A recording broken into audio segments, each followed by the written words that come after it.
What's up my mates of YouTube, my name is Aussie Marcel, the most luscious locks on YouTube, and in today's video I'm going to be doing a review of Tommy Bahama's Maritime.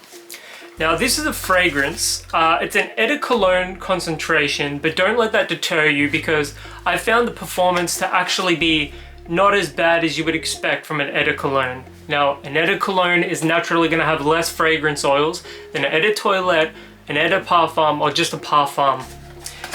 As for the fragrance itself, I'm a huge fan of the Nautical style bottling. It just looks really, nostalgic and classy for me because I've grown up on the water, so it's all very familiar sort of symbolism and imagery to me.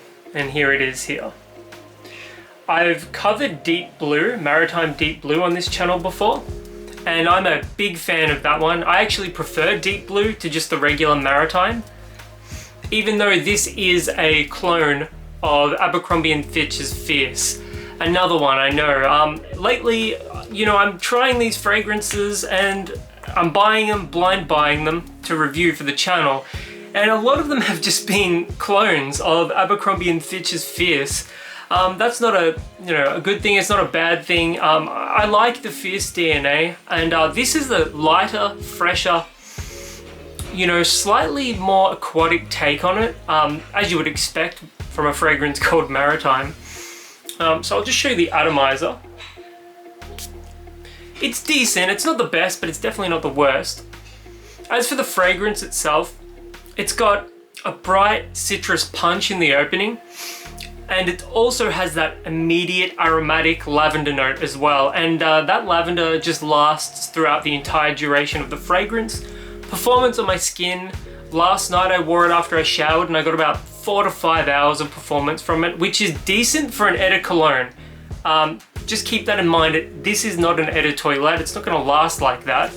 But performance was decent for an eau de cologne. That's my little asterisk, my little footnote right there.